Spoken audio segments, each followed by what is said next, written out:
TV charging स्टेसनमा charge भइरहेछ किनभने चार्ज सकिन आँटेको थियो। अब म चाहिँ यहाँ ढुङ्गाहरू कस्तो कस्तो छानेर बसिरहेको छु।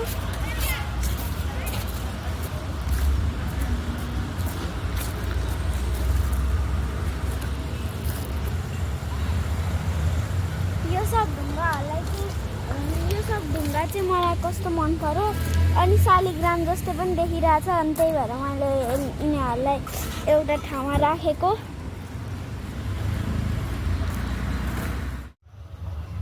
गाइज हामीहरू चाहिँ देवघाट आइपुग्यौँ।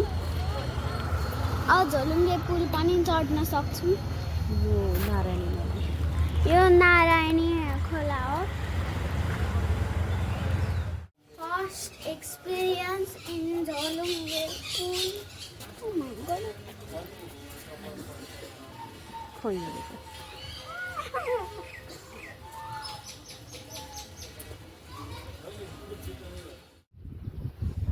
Guys, हामी अझै नारायणी नदीको माथि झोलुङ्गे पुलको बिचमा छौँ।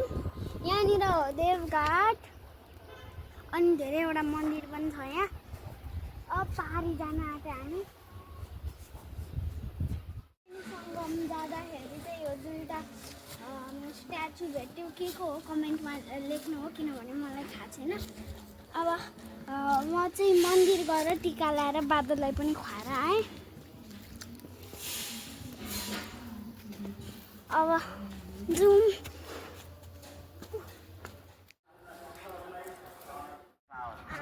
यहाँ त्रिवेणी सङ्गम आइपुग्यो।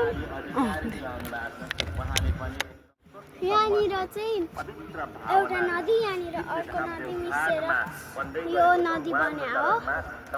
यो काली नदी। अनि त्यसपछि अर्को नदी आइरहेछ। यो चाहिँ कुन चाहिँ यो चाहिँ? यहाँनिर चाहिँ कति धेरै कलरको ढुङ्गा छ। मलाई चाहिँ यो धेरै नै मन पर्यो। Purple, red, white, yellow, brown, black, green धेरै कलरको छ। ब्लू कलरको पनि छ यहाँ। यहाँ चाहिँ श्राद्ध गर्न आउनु हुँदो रहेछ टाढा टाढाबाट मान्छेहरू। अब एकछिनमा यो बोट चढेर जाने हो। इमा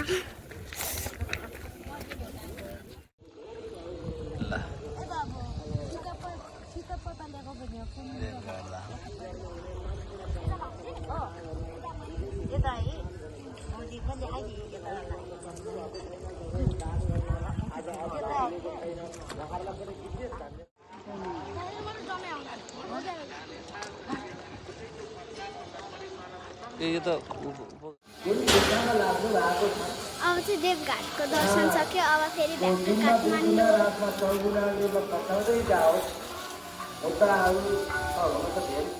गुड बाई।